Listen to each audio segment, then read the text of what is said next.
네, 오늘 함께 해주실 전문가분 소개해드리겠습니다. 부동산계 유재석이죠. UNS 하우징의 유재석 대표님과 함께하겠습니다. 자, 대표님 안녕하세요. 네, 안녕하십니까.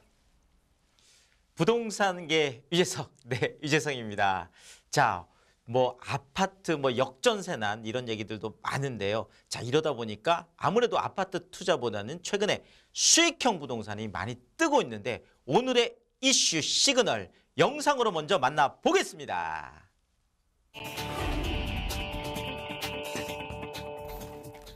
많은 사람들이 부동산 투자는 아파트가 답이라고 생각합니다. 뉴스에서 다루는 대부분의 부동산 기사가 아파트에 초점이 맞춰져 있기 때문인데요. 최근 정부가 강력한 부동산 대책을 잇따라 내놓으면서 주택시장이 얼어붙음에 따라 상대적으로 규제 부담이 덜한 수익형 부동산에 수요자들의 관심이 쏠리고 있습니다.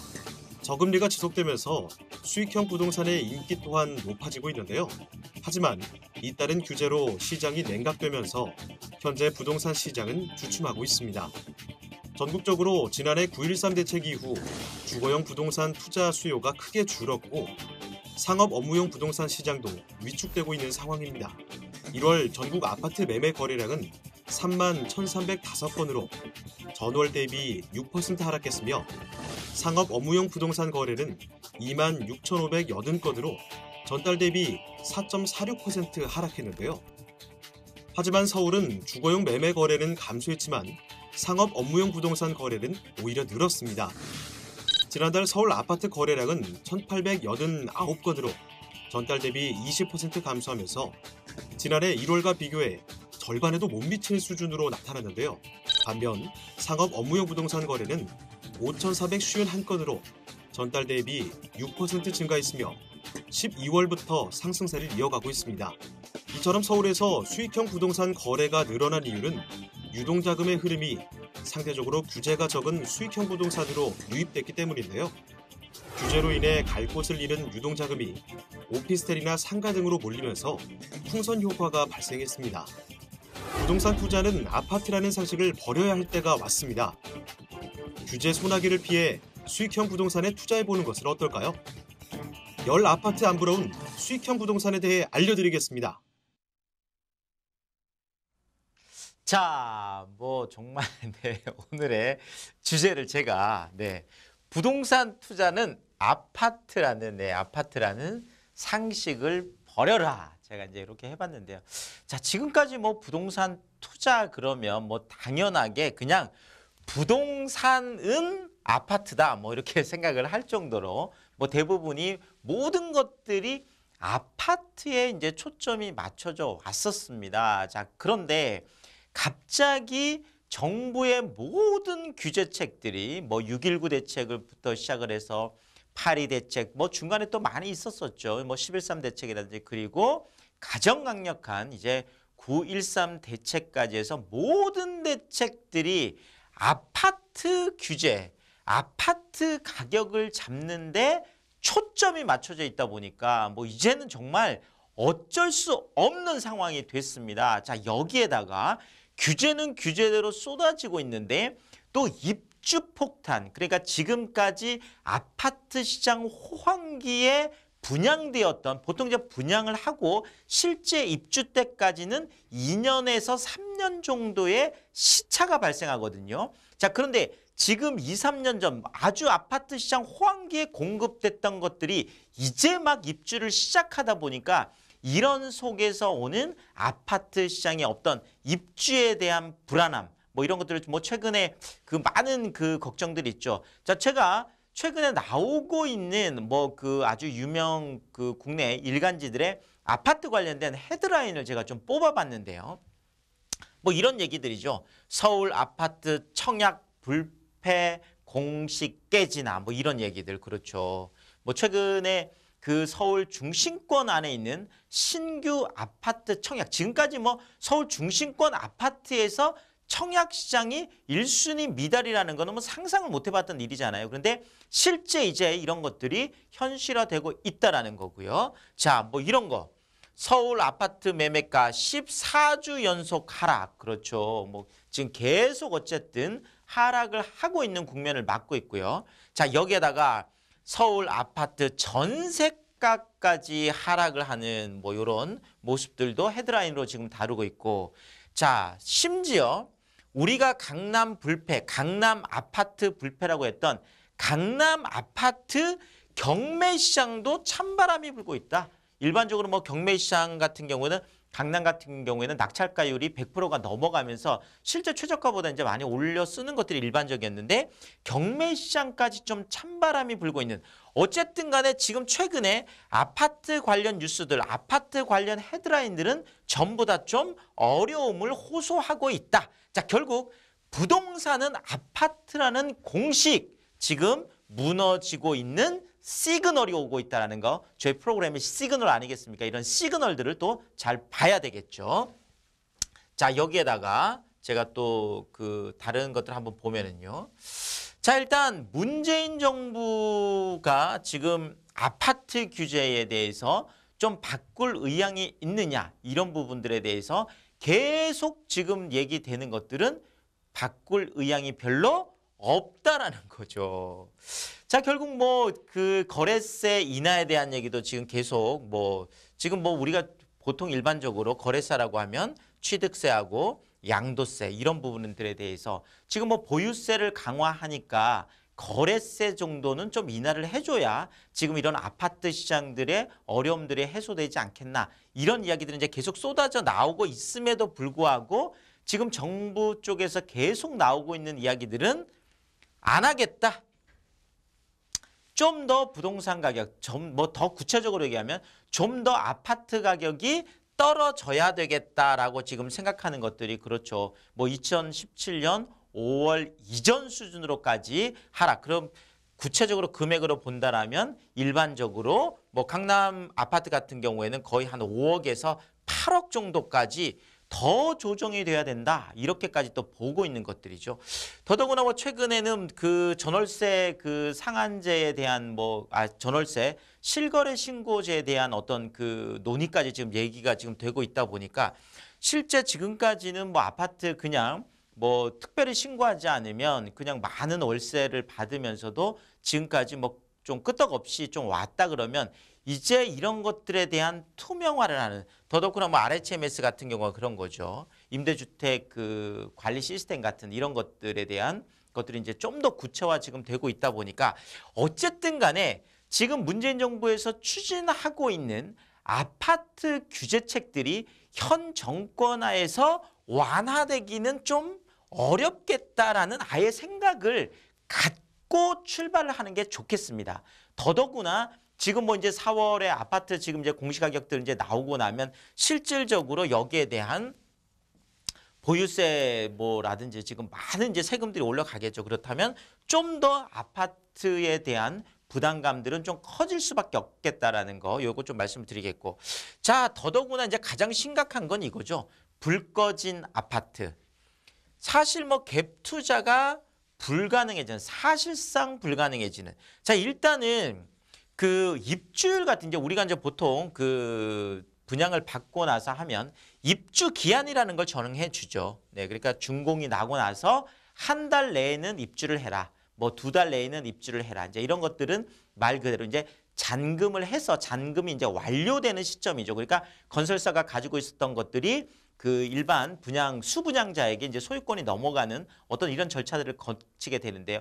바로 이런 입주 기한이 넘었는데도 불구하고 세입자를 구하지 못했다든지 아니면 내가 직접 들어가지 못해서 불이 꺼진 아파트들이 지금 많은 곳들은 60에서 70%까지 지금 나타나고 있고, 그러니까 예를 들면 한 100가구 정도가 있다 그러면 실제 입주는 300에서 400가구 정도만 입주를 하고 아직까지 5, 600가구가 아직도 들어가지 못한 이런 아파트들이 지금 속출하고 있고, 지금 많은 경우에도 보통 20, 30% 정도는 지금 입주율을 채우지 못하는 아파트들이 지금 나타나고 있다라는 거죠. 그러니까 수도권이라든 지방은 더 말할 것도 없겠죠. 수도권도 그렇고 지금 서울 안에서도 지금 이런 불 꺼진 아파트, 그러니까 실제적으로 입주가 안 되는 이런 현상들이 있다 보니까 사실상 지금 많은 걱정들이 있는 부분들이죠. 좀 더 소액을 가지고 할 수 있었는데 지금 뭐 전세가율도 거의 50%대로 거의 뭐 떨어졌죠. 그러니까 뭐 예를 들면 10억 아파트라 그러면 내가 현금이 5억 이상을 가지고 뭐 있어야 되는 이런 시장이다 보니까 사실상 아파트 갭 투자에 대한 뭐 시세 차익만 노리는 이런 것들은 이제 사실상 불가능한 시대가 됐다라는 거 제가 한번 짚어드리겠습니다. 자, 2025년 이제 뭐 얼마 남지 않았죠. 사실 이제 한 뭐 6년, 5년, 6년 정도 남았는데 2025년 예상했을 때 평균 가구원 수가요.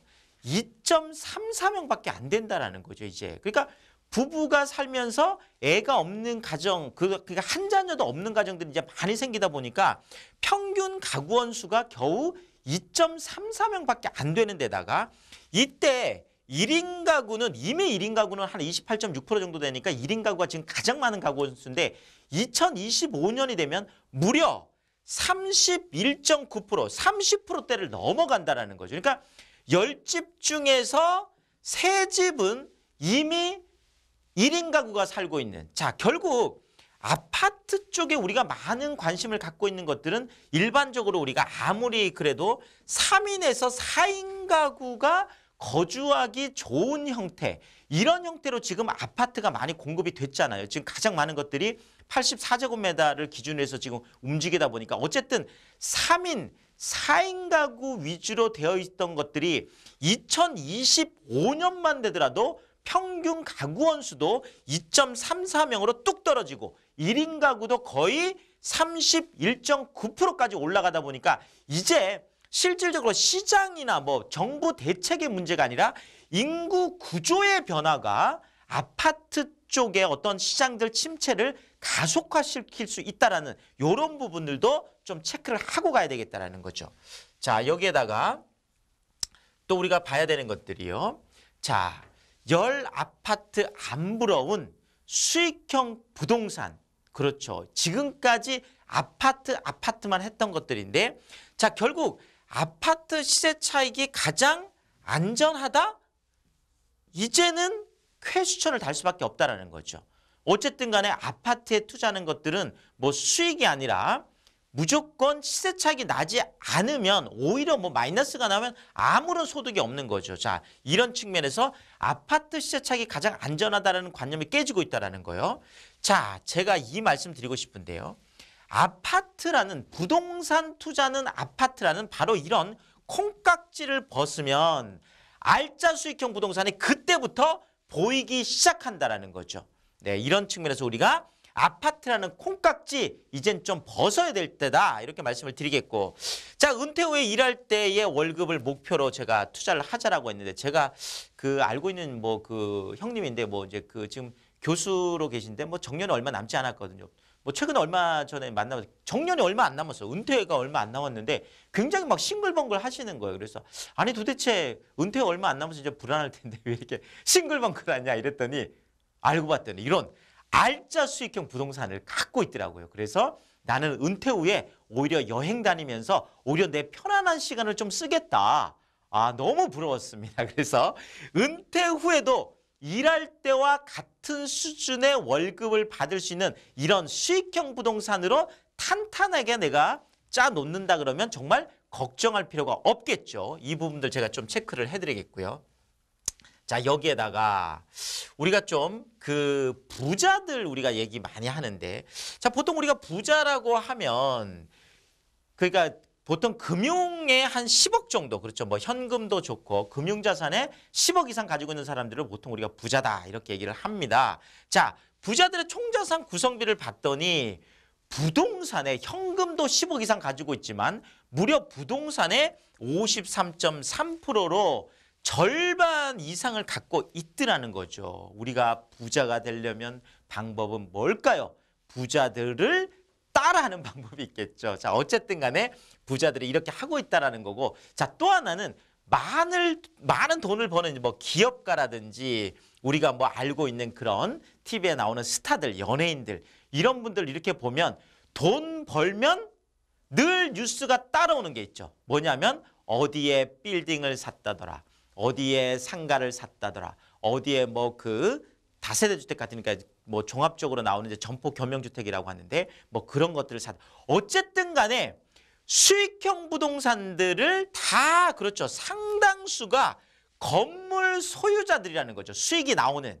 결국 뭐 기업이라든지 또 연예인들도 어쨌든 간에 나중에 미래의 소득이 불안정하잖아요. 현재는 많이 벌지만. 자, 그러다 보니까 좀 안정적인 건물 소유자, 건물주 쪽으로 방향을 잡고 있더라는 거 요것도 좀 체크를 해드리고 싶고요. 자, 여기에다가 우리가 10아파트 안 부러운 수익형 부동산 투자를 하려면 자, 부동산을 좌지우지하는 큰 손들, 그렇죠. 지금 최근에 많은 대기업들이 수익형 부동산 쪽으로 몰려오고 있습니다. 지금 KT 같은 경우에도 KT 쪽으로 해서 지금 뭐 그 레지던스 같은 이런 것도 지금 하고 있잖아요. 뭐 롯데도 마찬가지고요. 자, 아파트 뭉칫돈들 수익형 부동산 쪽으로 계속 눈길을 주고 있습니다. 그러니까 아파트 쪽으로 좀 옮겨가려. 특히나 이제 지방에도 꽤 큰 손들이 많이 계신데요. 지방에 계신 분들이 서울 중심권 안에 있는 상가라든지 서울 중심권 안에 있는 오피스텔이라든지 이런 서울 중심권 쪽으로 오려고 하는, 예전에는 뭐 지방 부동산들 쪽에도 아파트 투자 많이 했다면 이제는 어쨌든 아파트 쪽으로 몰렸던 이런 것들이 지금 수익형 부동산 쪽으로 계속 눈길을 주고 있다는 거 말씀을 드리겠고, 자, 그렇지만 우리 뭐 개인 투자자들 같은 경우에는 자기에게 맞는 투자를 해야 되는데, 그렇죠. 내가 오피스텔이면 오피스텔 한 채도 괜찮다라는 거죠. 뭐 내가 처음부터 막 빌딩을 사겠다 그렇다고 해서 뭐 어마어마한 뭐 수백억짜리 안 된다라는 거죠. 그러니까 작은 어떤 오피스텔이라든지 또 뭐 월세가 조금씩 나오는 상가라든지, 그렇죠. 아니면 뭐 오피스, 그러니까 사무실 조그마한 뭐 이런 것들을 투자한다라든지, 어쨌든 자신의 투자금에 맞는, 자신의 체력에 맞는 이런 투자를 하는 것이 성공 투자를 할 수 있겠다라는 거 요거 좀 말씀을 드리겠습니다. 자, 지금 뭐 초보 투자자분들 지금 저희 뭐 방송 많이 보고 계실 텐데요. 자, 초보 투자자들에게 늘 제가 말씀드리는 거는 처음부터 아무리 욕심이 난다고 하더라도 처음부터 너무 많은 대출을 받는다든지 내가 감당하기 어려운 것들을 하면 되지 않습니다. 처음에는 무조건 제가 소액으로, 그렇죠, 감당할 수 있을 정도의 소액으로 투자는, 소액으로 시작하는 거, 스텝 바이 스텝, 한 걸음 한 걸음 나가는 게 가장 중요하다는 거 반드시 명심을 하셔야 될 것 같고요. 자, 또 하나는 높은 수익률에 너무 현혹돼서는 안 된다라는 거죠. 뭐 어디 가면 20% 수익을 확정한다, 30% 수익을 확정한다, 이런 것들은 절대 되지 않습니다.